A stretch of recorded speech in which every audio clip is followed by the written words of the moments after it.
आज हम exercise 10.4 NCERT maths class 9th का हमारा 2 circles of radii 5 centimetre and 3 centimetre intersect at 2 points and the distance between their centre is 4 centimetre. Find the length of the common code. तो यहाँ पर जो है वो मैंने आपके लिए फिगर बना दी है। 2 सर्किल हैं, एक की जो है वो रेडियस जो है वो 5 सेंटीमीटर है, एक की जो है वो रेडियस 3 सेंटीमीटर है। ठीक है। इंटरसेक्ट एट 2 पॉइंट्स, वो इंटरसेक्ट कर रहे हैं दोनों एक दूसरे को 2 पॉइंट पे, एक ए पे और एक बी पे। ठीक है। फिगर इस तरीके से बनाएंगे। And the distance between their centre, उनके सेंटर का डिस्टेंस यानी कि ये ओ और ये ओ डैश, इसका डिस्टेंस जो है वो 4 सेंटीमीटर दिया हुआ। ठीक है। Find the length of the common chord. तो कॉमन कॉर्ड कौन सी बन रही है? ये ए बी, हमें इसकी लेंथ फाइंड आउट करनी है। ठीक है। तो हमें निकालना क्या है? यहाँ पे हमें निकालना है ए बी की लेंथ। ठीक है। अब यहाँ पर हमने क्या करा कि सबसे पहले हमने फिगर बनाई। ये 5 सेंटीमीटर की रेडियस अगर इसकी है तो ये 5 सेंटीमीटर और 5 सेंटीमीटर इस वाले सर्किल की रेडियाई हो गई। ये सेंटर से जोड़ दी।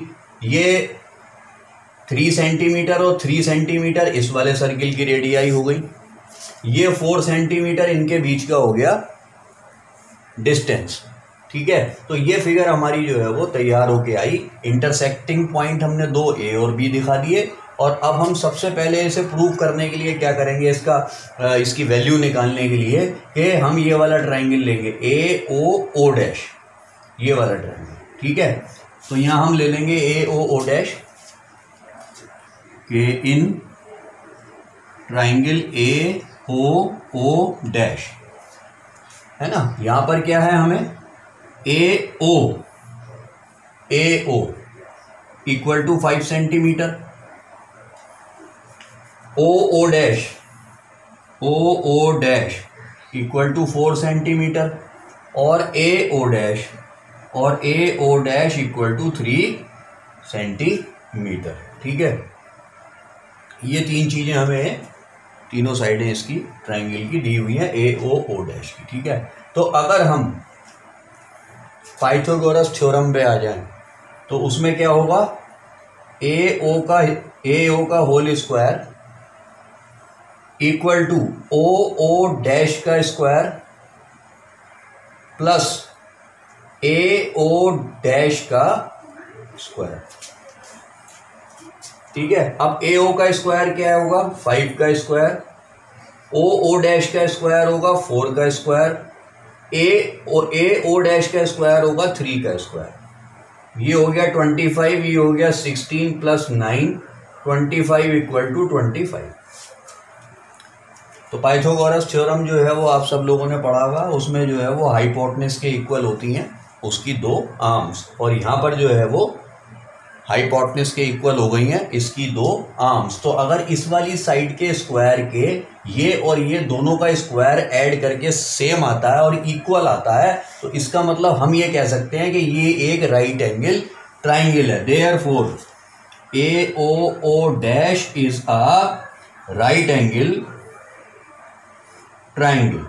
राइट एंगल ट्राइंगल, अगर राइट एंगल ट्राइंगल है तो इसका मतलब जो है वो 90 डिग्री का एंगल बनेगा जरूर। अगर 90 डिग्री का एंगल बनेगा तो वो कौन सा एंगल 90 डिग्री का बनेगा? वो बनेगा वो वाला एंगल जो कि लार्जेस्ट साइड के अपोजिट होगा, क्योंकि सम 180 होता है। अगर उसमें से एक 90 का निकाल देंगे तो वो बड़ा हो गया, और बड़ा तभी बनेगा जो वो बड़ी साइड के अपोजिट होगा। तो 5 के अपोजिट क्या बनेगा? 90 डिग्री का एंगल 5 के अपोजिट।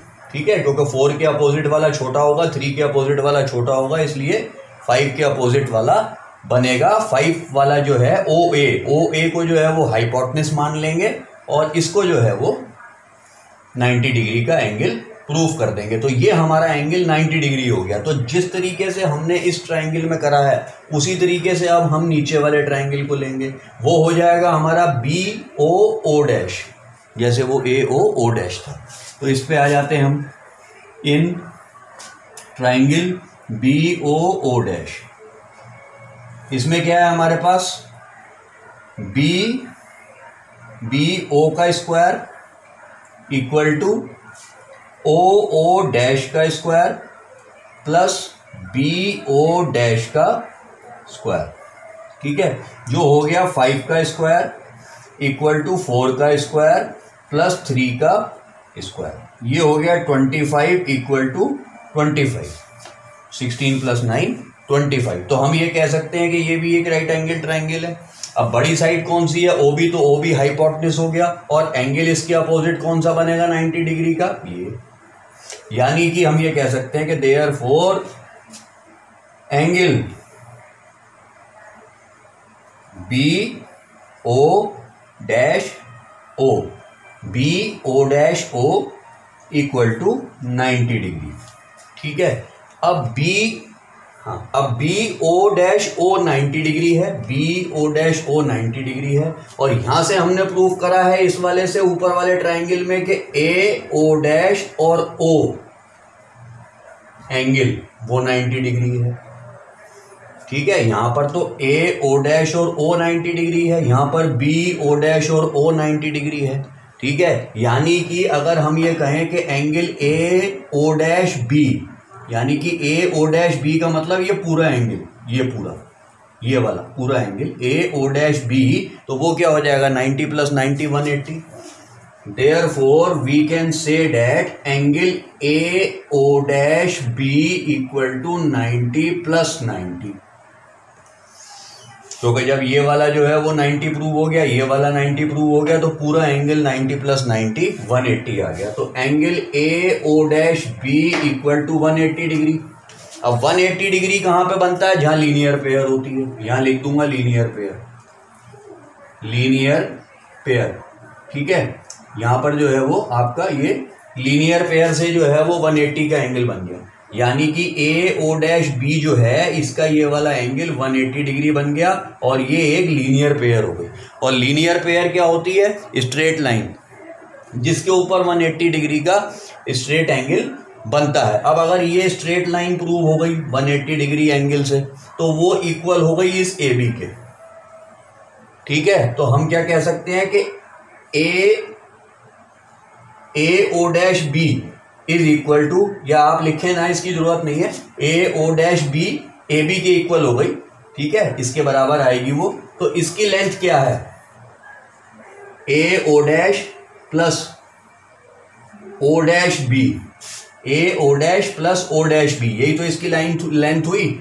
और ये हो गई 3 और प्लस 3, तो ये हो गई 6 सेंटीमीटर और यही हो गया आंसर। क्योंकि जब ये 3 और ये 3 जोड़ेंगे तो 6 सेंटीमीटर की ये पूरी लाइन हो गई। और ये लाइन अगर 180 के बिहाफ पर स्ट्रेट हम प्रूव कर चुके हैं तो वो ए बी के इक्वल आएगी और ए बी की लेंथ जो निकल कर आएगी वो इसी रूप से जो है वो उसके इक्वल आएगी और 6 सेंटीमीटर निकल कर आएगी।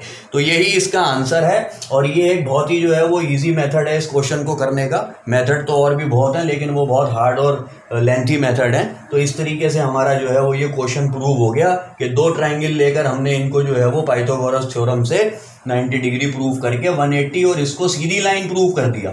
जब ये लाइन सीधी प्रूव हो गई तो वो कहीं इसके बराबर आ गई, इसके बराबर ए बी के आते ही कॉमन कॉर्ड के उसकी लेंथ इसके इक्वल हो गई, तो ये 6 सेंटीमीटर हो गया। इस तरीके से हमारा क्वेश्चन नंबर 1 पूरा होता है। If two equal chords of a circle intersect with in the circle, अगर दो इक्वल कॉर्ड्स सर्किल के अंदर ही इंटरसेक्ट करती हैं,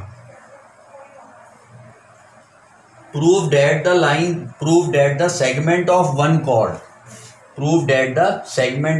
chord are equal to corresponding segment of the other chord। ठीक है, तो सेगमेंट क्या बन रही है इसकी, ए बी की bx और सी डी की dx, और एक बन रही है cx और एक बन रही है ax। तो ये सेगमेंट्स जो हैं वो एक दूसरे के इक्वल प्रूव करनी है हमें। ठीक है, यहाँ पर जो है वो हमने आपके लिए फिगर बना दी है। एक सर्किल हो गया, सर्किल का सेंटर हो गया, यहाँ पर दो कॉर्ड हो गई जहाँ पर ये इंटरसेक्ट कर रही हैं, उसको पॉइंट को हमने x ले लिया। ठीक है, अब सबसे पहली बात ये है कि ये सब करने के बाद ये जो हमने OL और OM बनाया ये एक परपेंडिकुलर है, तो इसके लिए आपको जो है वो थोड़ा सा कंस्ट्रक्शन करना पड़ेगा। कंस्ट्रक्शन के अंदर मैं इधर लिख देता हूँ, ये कंस्ट्रक्शन वाला पार्ट यहाँ लिख दो। कंस्ट्रक्शन में क्या है यहाँ पे कि draw OL and OM perpendicular on AB and CD। AB और CD पर जो है वो OL और OM एक परपेंडिकुलर ड्रॉ कर दें आप, ठीक है, और OX को जो है वो ज्वाइन कर दें। ज्वाइन करने के बाद क्या होगा, हमारे दो ट्रायंगल तैयार हो गए यहाँ पे, एक OLX और एक OMX, ठीक है। तो यहाँ पर अब हमें प्रूफ क्या करना है, हमें प्रूफ करना है, सबसे पहले हम यहाँ लिखते हैं प्रूफ, ठीक है, क्योंकि गिवन में हमें क्या दिया हुआ है कि AB इक्वल टू CD, ये हमारा गिवन है। उसके बाद प्रूफ क्या करना है, हमें प्रूफ करना है BX equal to DX, BX equal to DX, एक तो ये प्रूफ करना है, और CX equal to AX, CX equal to AX, ठीक है। ये दोनों चीजें प्रूफ करनी है, तो दोनों की सेगमेंट्स जो हैं वो आपस में इक्वल हो जाएंगी, ठीक है। तो ये यहाँ पर आ गया। अब आते हैं हम प्रूफ पे। तो प्रूफ पे हम क्या करेंगे, प्रूफ में हम क्या करेंगे, सबसे पहले ये ट्रायंगल ले लेंगे, triangle OLX in triangle OLX and triangle OMX and triangle OMX। OLX और OMX में हमें क्या दिख रहा है कि सबसे पहली चीज ये है कि अगर ये परपेंडिकुलर है तो ये 90 डिग्री है, ये परपेंडिकुलर है तो ये भी 90 डिग्री बना रहा है, ठीक है। तो सबसे पहले हमारा क्या होगा कि angle OLX is equal to angle OMX, angle OLX equal to angle OMX both of 90 degree, ठीक है, बिकॉज ऑफ परपेंडिकुलर। तो ये 90 डिग्री के एंगल दोनों इक्वल हो गए। OX equal to OX, OX equal to OX, ये कॉमन हो गई, OX इक्वल टू OX ये कॉमन हो गई, ठीक है। अब OL equal to OM, OL equal to OM।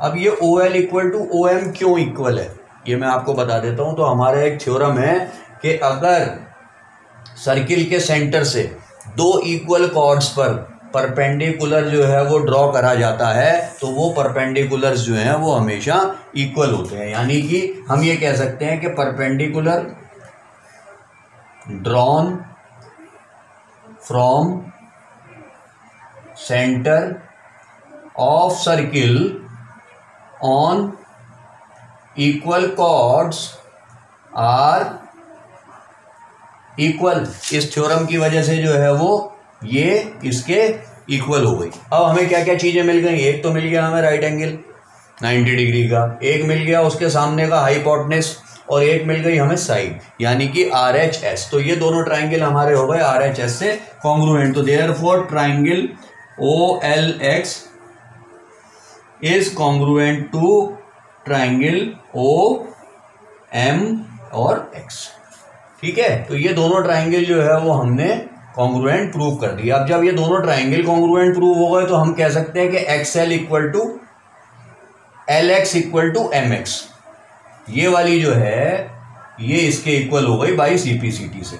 Therefore we can say that LX equal to MX by CP/CT, ठीक है। अब जो ये LX इक्वल टू MX है बाई CP/CT, ये हमारी फर्स्ट इक्वेशन हो जाएगी, हम इसे फर्स्ट इक्वेशन के रूप में लिख देंगे, ठीक है। अब ये चीज का ये काम करने के बाद जो है वो हम क्या करेंगे कि मैं यहाँ पे कर देता हूँ, ये देखेंगे कि हमारे पास दिए हुए के अंदर गिवन में AB इक्वल टू CD है, यहाँ पर लिख देंगे गिवन, ठीक है। AB इक्वल टू CD हमें गिवन है, इक्वल कॉर्ड्स हैं, ठीक है। तो इसका मतलब 1/2 of AB equal to 1/2 of CD, इसका मतलब इनका आधा भी जो है वो इक्वल होगा अगर ये पूरे पूरे इक्वल हैं तो, ठीक है। और जो है इसका आधा क्या है AB का आधा है BL, तो 1/2 ऑफ AB की जगह हम लिख देंगे BL, और CD का आधा है DM, तो हम इसकी जगह पे लिख देंगे DM। अब ये आधे आधे क्यों हैं, ये आधे आधे इसलिए हैं कि ये भी एक थ्योरम है कि जो सर्किल के सेंटर से इक्वल कॉर्ड्स पर परपेंडिकुलर गिराए जाते हैं वो उन कॉर्ड्स को बाइसेक्ट करते हैं। तो जब बाइसेक्ट करते हैं तो इसका मतलब BL इक्वल टू LA, या A L equal to B L ऐसे भी लिख सकते हैं, और D M equal to C M. तो यहाँ पर भी एक थ्योरम मैं लिख देता हूँ कि perpendicular drawn by centre to equal chords bisect them. ठीक है, थोड़ी स्पेस की हुई है। Perpendicular drawn from centre of a circle to equal chords bisect them या बाइसेक्ट इक्वल कॉर्ड्स। ठीक है, तो बाइसेक्टर होने की वजह से ये B L equal to A L हो गया और D M equal to C M हो गया। तो अगर ए बी का 1/2 बी एल है बी एल और सी डी का 1/2 डी एम है। ठीक है, तो अब अगर हम इसको हम अपनी सेकंड इक्वेशन ले लेते हैं। यहाँ पे मैं सेकंड लिख देता हूँ। अब क्या कर सकते हैं हम कि ये तो सेकंड इक्वेशन हो गई और ये थी हमारी फर्स्ट इक्वेशन। तो यहाँ पर लिख देंगे हम कि adding first and second we get, क्या मिलेगा हमें? फर्स्ट है हमारी L X equal to M X, second है हमारी B L equal to D M. इनको अगर हम प्लस कर दें तो क्या मिलेगा? एल एक्स कहाँ है ये देखिए, एल एक्स है यहाँ से यहाँ तक की, और बी एल क्या है इसमें ऐड कर देता हूँ तो वो होती है यहाँ से यहाँ तक की, यानी कि B L plus L X मिलाकर बी एक्स हो जाएगी। ये बी एल यहाँ से यहाँ तक की और एल एक्स यहाँ से यहाँ तक की ऐड करके ये पूरी बी एक्स हो जाएगी। तो इसकी जगह पर मैं बी एक्स लिख सकता हूँ। इसी तरीके से ये डी एम यहाँ से यहाँ तक है और एम एक्स यहाँ से यहाँ तक है, यानी कि एम एक्स और डी एम, इसे मिलाकर ये पूरी की पूरी डी एक्स हो जाएगी। इसको जोड़कर और इसको जोड़कर तो मैं यहाँ पे डी एक्स लिख सकता हूँ। तो यानी कि जो पहली चीज हमें प्रूव करनी थी यहाँ पे B X equal to D X, यानी कि ये वाली सेगमेंट इन दोनों इक्वल कॉर्ड्स की, वो हमने इस तरीके से प्रूव कर दिया। तो यहाँ पर हम लिख देंगे कि पहला पार्ट तो हो गया हमारा प्रूव। ठीक है, उसके बाद जो है पहला पार्ट हमारा प्रूव हो गया। अब हमें करना क्या है कि हमें करना है दूसरा पार्ट प्रूव। दूसरा पार्ट हमारा क्या था? C X equal to A X, C X equals to A X. तो हमें जो है मैं थोड़ा सा यहाँ पर रब कर देता हूँ, आप लोग कॉपी कर लिया होगा आपने। तो ये यहाँ से मैं मिटा के, बस मुझे थोड़ा सा ही स्पेस चाहिए, ज़्यादा नहीं रह गया है ये। अब इसमें क्या है कि ये B X equal to D X हमने जो है वो प्रूव कर दिया। ठीक है, बी एक्स और डी एक्स प्रूव कर दिया। हमें गिवन क्या था? हमें गिवन था A B equal to C D. ये पूरी ए बी और पूरी सी डी इक्वल थी। अगर हम ए बी और सी डी में से ये बी एक्स और डी एक्स माइनस कर दें, बी एक्स और डी एक्स अगर हम माइनस कर दें, तो आप देख लें कि अगर ए बी के अंदर से बी एक्स माइनस करेंगे तो ए एक्स बचेगा, ए बी के अंदर से बी एक्स माइनस करेंगे तो ए एक्स बचेगा, और अगर सी डी के अंदर से जो है सी डी पूरी के अंदर से ये डी एक्स माइनस करेंगे तो सी एक्स बचेगा। Hence prove. तो इस तरीके से जो है वो हमने B X equal to D X, यानी कि यहां से यहां तक और यहां से यहां तक की सेगमेंट, और C X equal to A X, यानी कि यहां से यहां तक और यहां से यहां तक की सेगमेंट इक्वल प्रूव कर दी है। और हमारा ये क्वेश्चन इस तरीके से पूरा हो जाता है कि हमने यहाँ पर सेंटर से दो परपेंडिकुलर इन इक्वल कॉर्ड्स पे गिराकर जो है वो उन्होंने जो है वो परपेंडिकुलर ने थ्योरम के हिसाब से इन दोनों को बाइसेक्ट करा, जिससे B L equal to A L हो गया, D M equal to C M हो गया। ठीक है, इनका सेंटर ज्वाइन करा यहाँ पर, जहाँ पर इंटरसेक्टिंग पॉइंट था उसे सेंटर से ज्वाइन करके ये दो ट्राइंगल लिए, इन्हें आर एच एस से हमने कॉन्ग्रुएंट प्रूव करके एक्स एल और एम एक्स इन दोनों को इक्वल प्रूव करा। और जब 1/2 इनका बाइसेक्ट करने के बाद इक्वल होगा और उनमें ये दोनों चीजें जोड़ दी इक्वेशन बनाकर, तो हमारी ये B X equal to D X हो गई। और ए बी में से ये बी एक्स माइनस करा और सी डी में से ये डी एक्स माइनस करा, तो C X equal to A X हो गया। यानी कि दोनों की सेगमेंट्स जो है वो हमने इक्वल प्रूव कर दी है। तो इस तरीके से हमारा ये क्वेश्चन नंबर 2 पूरा होता है। क्वेश्चन नंबर 3 है हमारा, if two equal chords of a circle intersect with in the circle. दो इक्वल कॉर्ड्स हमें दी हुई है, A B and C D, intersect करती हैं सर्किल के अंदर। Prove that the line joining the point of intersection to the centre, जो इंटरसेक्शन का पॉइंट है एक्स, उससे जो लाइन ज्वाइन कर रही है सेंटर को, makes equal angle with the chords, उसके इक्वल एंगल्स बनते हैं कॉर्ड के साथ वो बनाती है। तो यहाँ पर सबसे पहले हम क्या करेंगे, गिवन में लिख लेते हैं क्या है, गिवन में जो है वो हमें है A B equal to C D, A B और सी डी जो है वो इक्वल कॉर्ड्स हैं गिवन में, और इंटरसेक्ट एट एक्स, ठीक है, ये एक्स पर इंटरसेक्ट कर रही हैं, ये हमें गिवन में है। यहाँ पर प्रूफ क्या करना है, प्रूफ करना है कि जो इंटरसेक्टिंग पॉइंट से लाइन सेंटर को ज्वाइन कर रही है वो इक्वल कॉर्ड्स पर इक्वल एंगल बनाती है, यानी कि हमें प्रूफ करना है angle O X L is equal to angle O X M, ठीक है, ये दो एंगल बनना है। तो O X L equal to angle O X M, इसे हमने प्रूफ करना है, ठीक है, और ये हमें गिवन है, फिगर बना दी है आपकी। इसके बाद जो है वो हम शुरू करेंगे। इसके लिए सबसे पहले हम क्या करेंगे कि कंस्ट्रक्शन करेंगे थोड़ा सा। यहाँ पर मैं कंस्ट्रक्शन लिख देता हूँ। कंस्ट्रक्शन में आपको क्या करना पड़ेगा कि ओ एल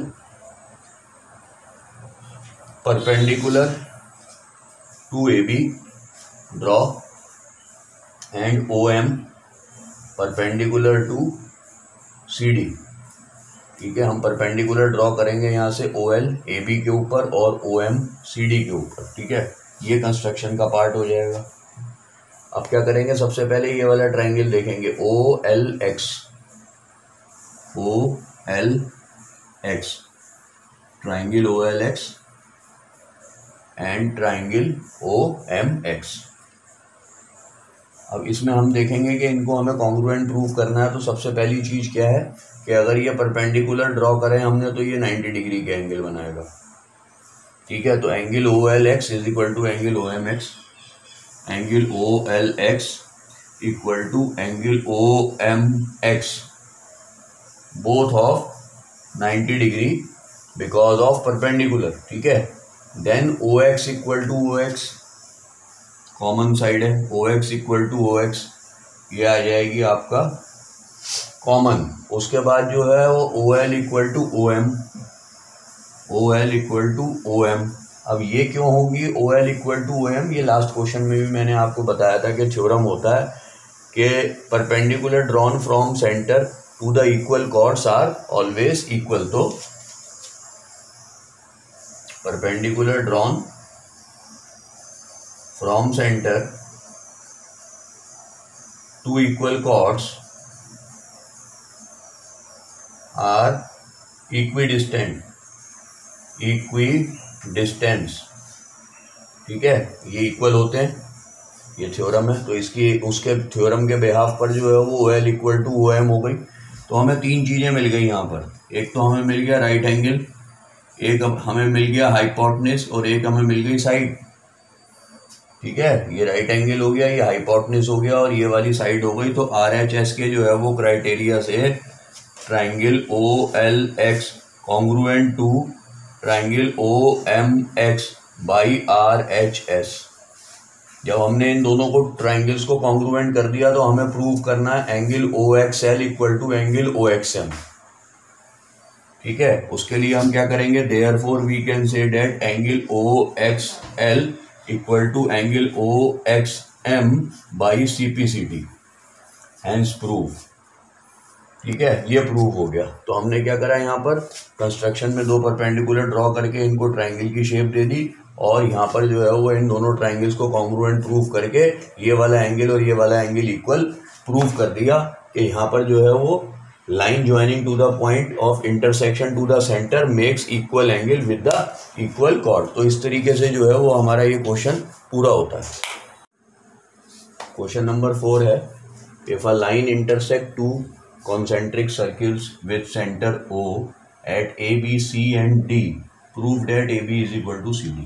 तो यहाँ पर जो है वो फिगर दी हुई है, हमें दो कॉन्सेंट्रिक सर्किल्स दिए हुए हैं। कॉन्सेंट्रिक सर्किल्स का मतलब एक सर्किल के अंदर दूसरा circle with same centre, common centre, यानी एक ही सेंटर से बने हुए हैं, दोनों का सेंटर यही है। इसी से जो है वो ये छोटा वाला सर्किल बनाया गया, इसी वाले से रेडियस लेके ये बड़ा वाला सर्किल बनाया गया। तो इनका जो है वो सेंटर सेम होता है। तो यहाँ पर जो है वो हमें प्रूव क्या करना है, A B is equal to C D, हमें एक कॉर्ड दी हुई है जो A B C D point पर जो है वो इन दोनों सर्किल को इंटरसेक्ट कर रही है और हमें ए बी जो है वो सी डी के इक्वल प्रूव करनी है। तो यहाँ पर सबसे पहले हम गिवन लिख लेते हैं। गिवन में क्या है आपका, टू सर्किल्स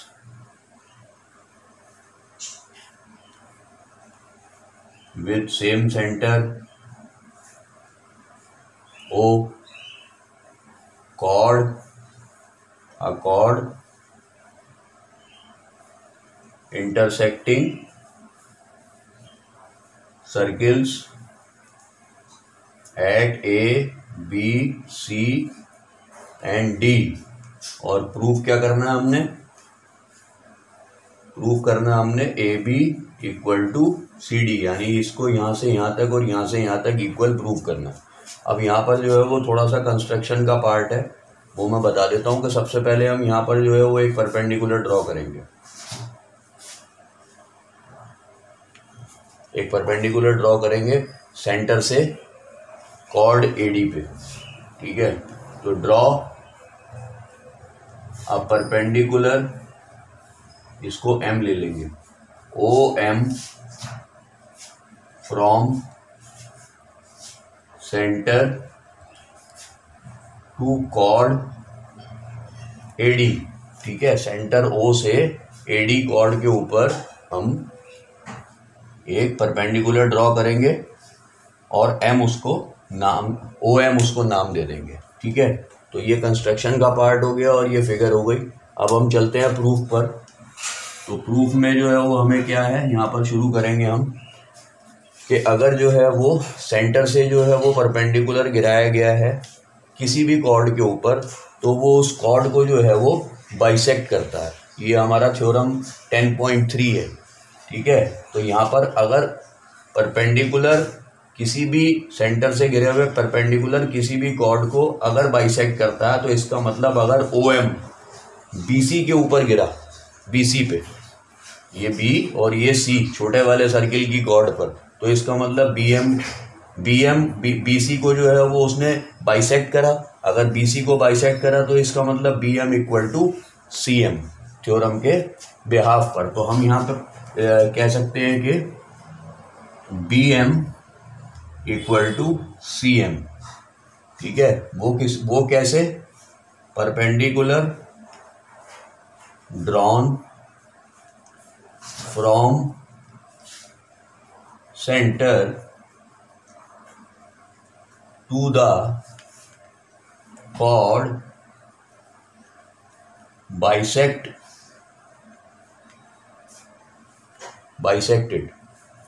कॉर्ड के ऊपर परपेंडिकुलर अगर सेंटर से ड्रॉ होगा तो वो उसे बाइसेक्ट करेगा। ये हमारा हो गया थ्योरम 10.3। थ्योरम 10.3 के बिहाफ पर जो है वो ये हमारा हो गया, ठीक है। ये 10.3 के बिहाफ पर ये हो गया B M equal to C M. अब इसको हम ले लेंगे फर्स्ट इक्वेशन, ये हमारी फर्स्ट इक्वेशन हो गई B M equal to C M. इसी तरीके से बड़े वाले सर्किल के, ये दूसरे वाले सर्किल की जो कॉर्ड है एडी, उस एडी के ऊपर भी हमने सेंटर से, सेम सेंटर से ये वाला परपेंडिकुलर गिराया जो एडी को भी बाइसेक्ट कर रहा है इसी थ्योरम से। और अगर एडी को बाइसेक्ट कर रहा है तो इसका मतलब A M equal to D M. तो यहाँ पर हम लिख लेंगे A M equal to D M, ठीक है। ये हमारी सेकेंड इक्वेशन हो जाएगी और यहाँ पर मैं लिख दूंगा थ्योरम 10.3, ठीक है। Perpendicular drawn from centre to the chord bisected, पूरा नहीं लिख रहा। तो यहाँ पर ये हो जाएगा A M equal to D M, यानी कि अगर यहाँ से हमने एक परपेंडिकुलर ड्रॉ करा इस छोटे वाले सर्किल की कॉर्ड पर, तो उसने इसको और इसको इक्वल प्रूव कर दिया बाइसेक्ट करके। और जब हमने यही वाला परपेंडिकुलर बड़े वाले सर्किल की तरफ देखा तो उसने ए एम को, इस पूरी को इक्वल कर दिया डी एम के थ्योरम के हिसाब से, ठीक है। तो ये हमारी दो इक्वेशंस हो गई। तो यहाँ पर अब हम आ जाएंगे कि subtracting second from one, subtracting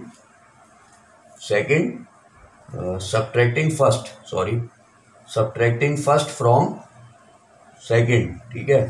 second में से अगर हम फर्स्ट को जो है वो सब्ट्रैक्ट कर दें, तो क्या होगा हमारा यहाँ पर सेकंड में से फर्स्ट को सब्ट्रैक्ट करना है, तो ये आ जाएगा हमारा AM इक्वल टू DM जो हमारी सेकंड थी, और पहली है हमारी BM इक्वल टू CM।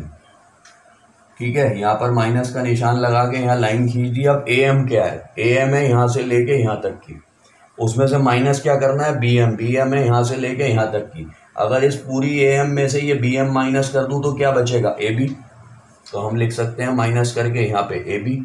ये है DM यहाँ से लेके यहाँ तक की, और इसमें से माइनस करना है CM यहाँ से यहाँ तक का। अगर यहाँ से इसमें से ये माइनस कर दूँ तो क्या बचेगा, CD। तो AB इक्वल टू CD जो हमें प्रूव करना था वो प्रूव हो गया, तो यहाँ पर लिख देंगे हेंस प्रूव। तो इसी तरीके से जो है वो हमारा ये क्वेश्चन खत्म हो जाएगा। इसमें फिगर दी हुई थी, हमने सिर्फ कंस्ट्रक्शन में एक परपेंडिकुलर गिराया, इस परपेंडिकुलर ने इन दोनों को बाइसेक्ट करा तो ये इक्वल हो गई, इन दोनों को बाइसेक्ट करा AM और DM को बड़े सर्किल का, तो ये इक्वल हो गई, और बड़े वाले में से छोटे वाले में को माइनस करके हमने ये AB इक्वल टू CD जो है वो इक्वल प्रूव कर दिया। तो इस तरीके से हमारा ये क्वेश्चन नंबर 4 पूरा होता है। 5 है, 3 girls Reshma, Salma and Mandeep are playing a game by standing on a circle of radius 5 metre drawn in a park. Park है 5 मीटर रेडियस का, ये 5 है, ये 5 है, ये रेडियस हो गई OR और OM।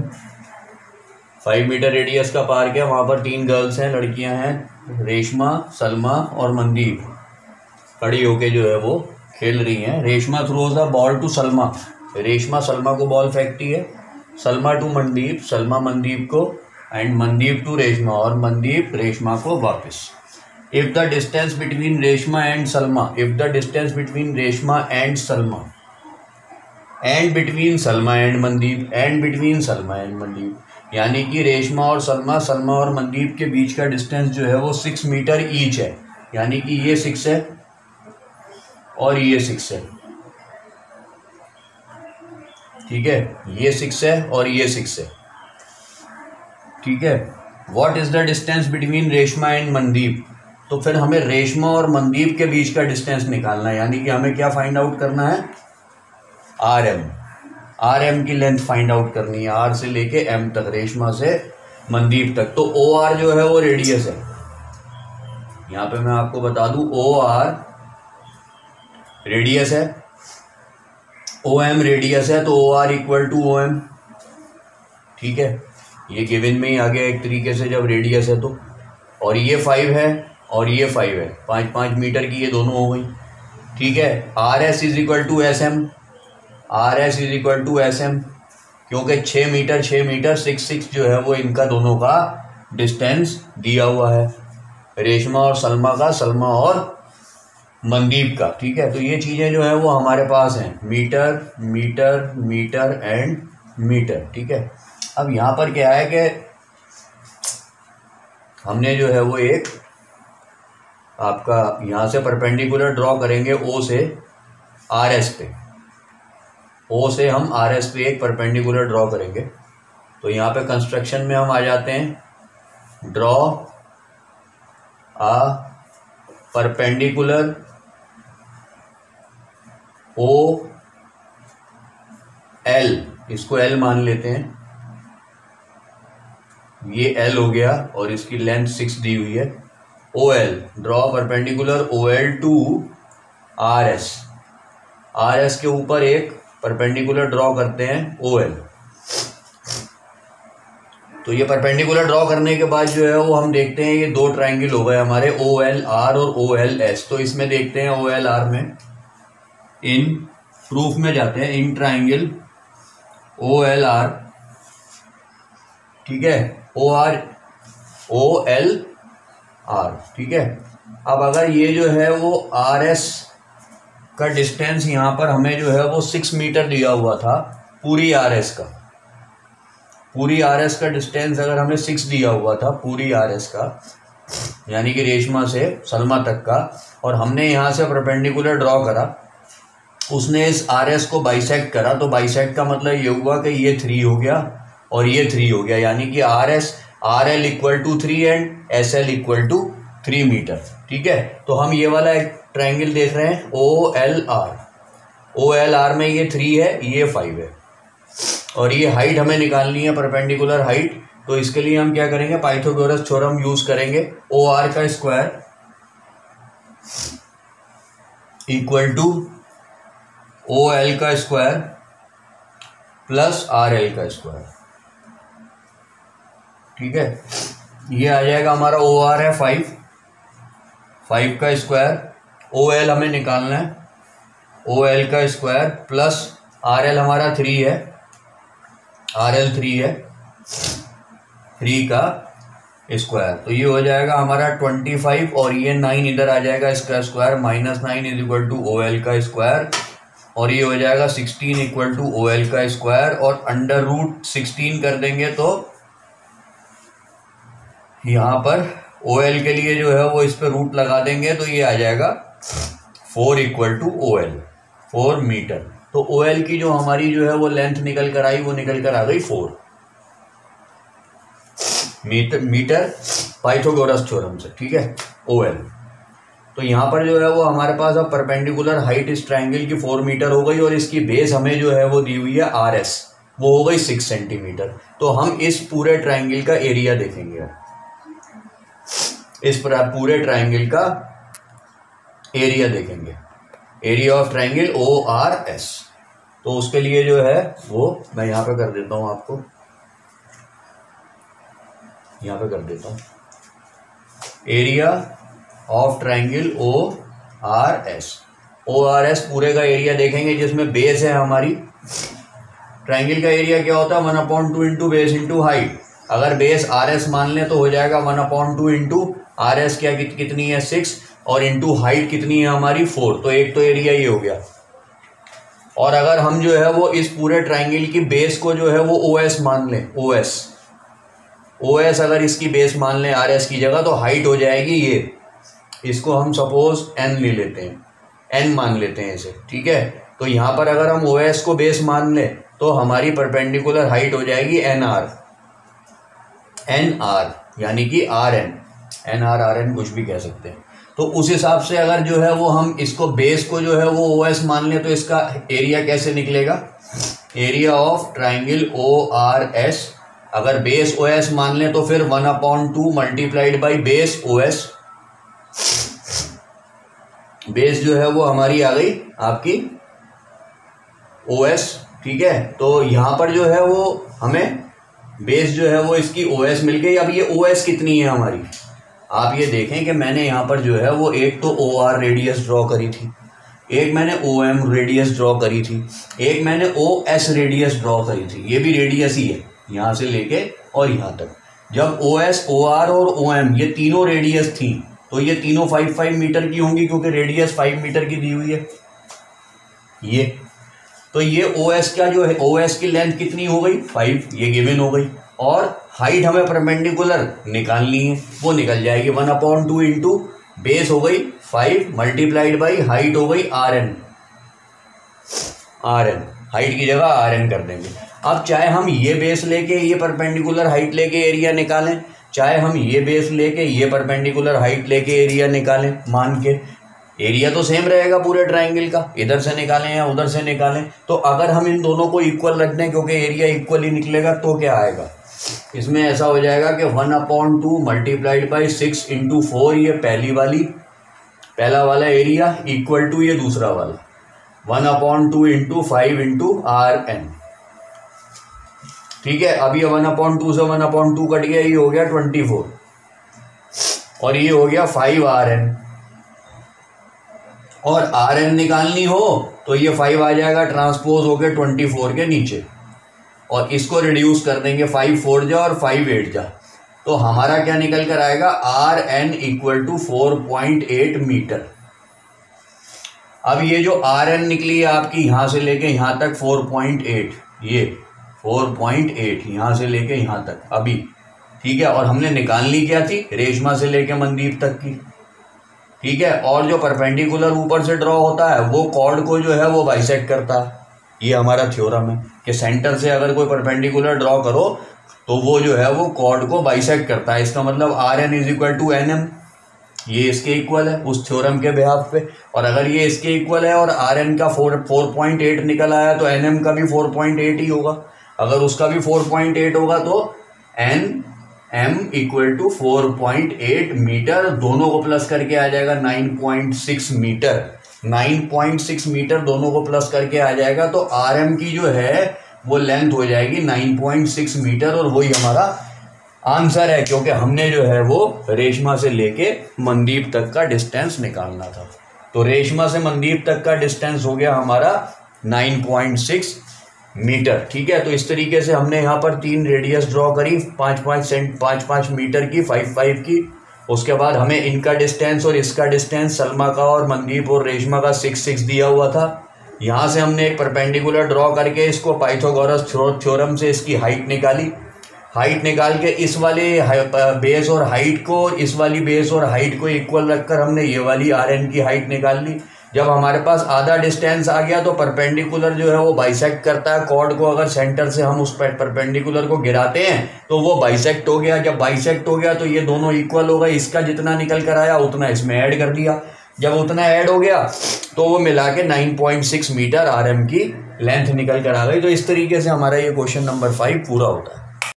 क्वेश्चन नंबर 6 है हमारा, a circular park of radius 20 metre is situated in a colony.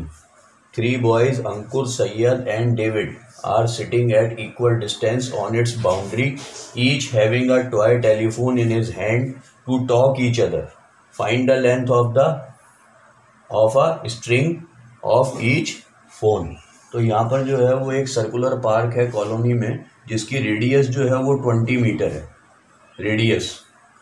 ठीक है, और यहाँ पर 3 लड़के आपस में बैठ के फ़ोन पे बात कर रहे हैं। उनके पास टॉय फ़ोन है, टॉय टेलीफोन, और उनकी जो यहाँ पर बात कर रहे हैं, यहाँ पर इक्वल डिस्टेंस पे बैठे हुए हैं, sitting at equal distance. Equal distance का मतलब ये जो है वो अंकुर है, ये सैयद है और ये डेविड है, और इनका ये डिस्टेंस आपस में इक्वल है, यानी कि A S is equal to S D is equal to D A. ये हमें गिवन है यहाँ पर, तो गिवन में यहाँ हम लिख देते हैं A S equal to S D equal to D A. ठीक है, क्योंकि ये इक्वल है यहाँ पर गिवन में। 3 लड़के बैठे हैं यहाँ पर पार्क में, आपस में बात कर रहे हैं। तो जो धागा है इनका स्ट्रिंग, ठीक है, उसकी लेंथ हमें निकालनी है। तो यहाँ पर find the length of the string of each phone. ठीक है, तो इसके लिए हम क्या करेंगे, हमें थोड़ा सा जो है वो यहाँ पर कंस्ट्रक्शन करना पड़ेगा। कंस्ट्रक्शन का जो पार्ट है वो ये है कि हम ए बी एक median, A B draw median, draw a median A B on S D. हम इस एस डी के ऊपर एक ए बी मीडियन गिराएंगे, क्योंकि जब ये तीनों लड़के इक्वल डिस्टेंस पे बैठे हैं और ये A S is equal to S D is equal to D A है, तो इसका मतलब ये एक इक्विलेटरल ट्राइंगल हो गया। यहाँ से हम एक ए बी मीडियन गिराएंगे एस डी पर, जो एस डी को 2 इक्वल पार्ट में डिवाइड कर देगी। तो इसलिए जो है वो यहाँ पर अब क्या हो जाएगा हमारे पास, अब हो जाएगा हमारे पास B S is equal to B D, B S equal to B D, median की वजह से, बिकॉज ऑफ मीडियन। ठीक है, तो इस तरीके से जो है वो हम इसको अब करेंगे। हमें क्या प्रूव करना है, हमें प्रूव करना है इनके स्ट्रिंग की लेंथ को। ठीक है, तो इसके लिए अब हम क्या करेंगे, यहाँ पर ये कंस्ट्रक्शन का पार्ट पूरा हो जाएगा। तो हमें ये मालूम है कि जब भी कभी जो है वो इक्विलेटरल ट्राइंगल का, जब भी कभी इक्विलेटरल ट्राइंगल का मीडियन ऑर्थो सेंटर से क्रॉस होता है तो वो उसे 2:1 के रेशियो में डिवाइड करता है। ठीक है, तो यहाँ पर ओ ए क्या, ओ ए क्या हो गया, ओ ए इक्वल टू 2 और ओ बी इक्वल अपॉन 1, यानी कि ओ ए अपॉन ओ बी जो है वो किस रेशियो में हो गए, 2:1 के। हम उसे 2/1 लिख सकते हैं। ठीक है, अब जब 2/1 हमने इसमें लिख दिया है, तो ओ ए क्या है हमारा, ओ और ए। अब गौर से देखिए कि ओ ए क्या है, ये सेंटर है और ये ए है, तो इसका मतलब ओ ए जो है वो रेडियस हो गया। और जब रेडियस हो गया तो रेडियस कितनी गिवन है, 20 मीटर। तो ये यहाँ से लेके यहाँ तक क्या हो गया, 20, ठीक है। तो यहाँ पर ओ ए की जगह पर हम क्या लिखेंगे, 20 upon O B equal to 2/1, cross multiply कर देंगे। क्रॉस मल्टीप्लाई करके आएगा 21 जा 20 इक्वल टू 2 ओ बी, और ओ बी कैसे आ जाएगा, ओ बी आ जाएगा 20/2 यानी कि 10। तो हमारी ओ बी की लेंथ क्या आ गई, 10 मीटर। हमने क्या निकाल लिया यहाँ से, ओ बी 10 मीटर। ओ ए हमें 20 दिया हुआ था, ओ बी हमने 10 निकाल लिया। रेशियो जो है वो मीडियन का 2:1 होता है ऑर्थो सेंटर से जब वो क्रॉस होता है, तो ठीक है। तो वो मीडियन जो है वो उसको 2:1 पे डिवाइड करता है, इसलिए जो है वो अब हमारे पास ये 10 हो गया। अब जब ये 20 हो गया ओ ए और ओ बी हो गया 10, तो यानी कि हमारा जो है वो ये मीडियन है वो है ए बी, मीडियन है ए बी, उसे हम लिख सकते हैं ओ ए प्लस ओ बी। इस मीडियन को ए बी को हम ओ ए प्लस ओ बी भी लिख सकते हैं। तो ए बी की लेंथ क्या हो गई, 20 ओ ए है और 10 निकल कर आया ओ बी, तो हमारा हो गया A B equal to 30 metre. अब ये पूरा का पूरा हमारा 30 हो गया, 30 ए बी। अब जैसे ये 30 हो गया, ठीक है ना, तो हम ये कह सकते हैं कि A S is equal to S D हमें गिवन है। यहाँ पर मैं कर देता हूँ आपको, A S equal to S D,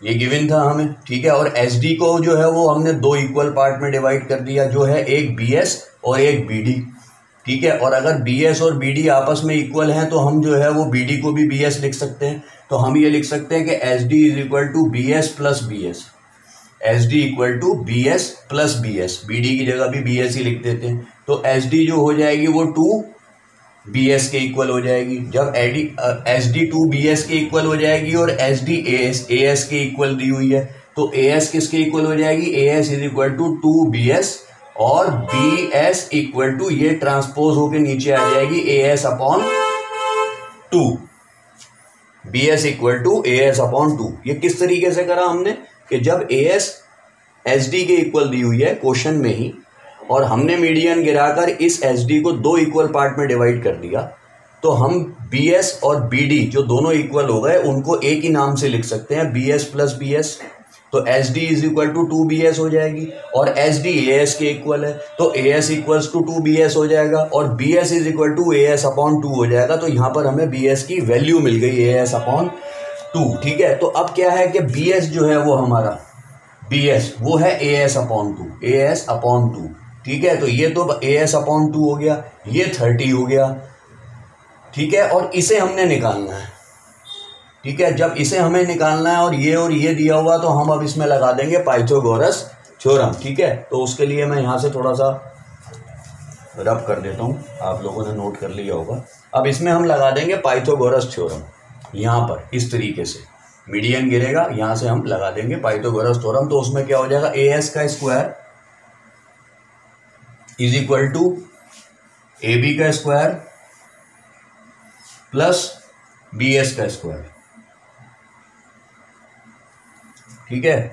A S का square equal to A B का स्क्वायर और बी एस का स्क्वायर, ये हो गया पाइथागोरस थ्योरम, पाइथागोरस थ्योरम, ठीक है।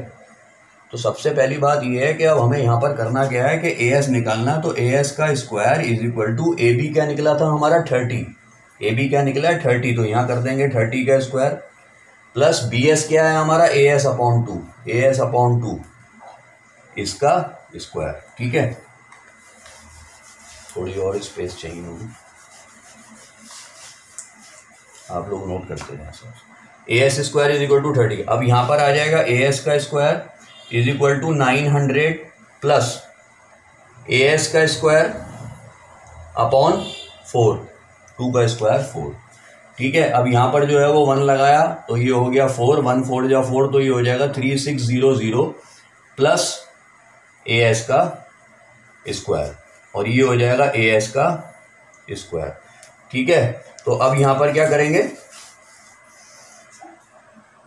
1 लगा के क्रॉस मल्टीप्लाई, तो ये हो जाएगा आपका 4as का square equal to 3600 plus as का स्क्वायर। ये 1as का स्क्वायर इधर आ जाएगा, 4as का स्क्वायर माइनस as का स्क्वायर इक्वल टू 3600। 4 में से 1 गया तो ये आ गया 3as का स्क्वायर इक्वल टू 3600। ठीक है, जो हो जाएगा as का square equal to 3600 divided by 3। ये निकल कर आ गया आपका 1200। ठीक है, तो ये हो जाएगा हमारा as का स्क्वायर इक्वल टू 1200। ठीक है, अब as निकालने के लिए क्या करेंगे, as is equal to under root 1200। जब अंडर रूट 1200 कर देंगे, मैं यहाँ पे लिख देता हूँ, नीचे से दिखेगा नहीं, as square is equal to 1200। ठीक है, तो as निकालने के लिए क्या करेंगे, अंडर रूट 1200। ठीक है, अब इसके जो है वो हम फैक्टर ले लेंगे 1200 के, यहाँ पर 1200, 2 600, 2 300, 2 150, 2 75, 3 25, 5 5 और 5 1 जा, तो 2 2 5 और 3, यानी कि 2 2 जा 4 5 जा 20 रूट 3। तो ये आ जाएगा as is equal to 20 root 3 metre. तो 20 रूट 3 मीटर निकल कर आया ये as 20 रूट 3 मीटर। अब जब as हमारा 20 रूट 3 निकल कर आ गया और as is equal to SD है, तो ये भी 20 रूट 3 हो गया, इक्वल टू D है तो ये भी 20 रूट 3 हो गया। तो इसका मतलब 20 अंडर रूट 3 मीटर की डिस्टेंस पर ये जो स्ट्रिंग की लेंथ है वो स्ट्रिंग की लेंथ हो गई हमारी 20 अंडर रूट 3 मीटर, और यही हमारा आंसर हो गया। तो इस तरीके से जो है वो हमारा ये क्वेश्चन नंबर 6 पूरा होता है। आपको हमारी ये वीडियो अच्छी लगी हो तो आप हमारे चैनल को सब्सक्राइब करें, वीडियो को लाइक करें। Thank you.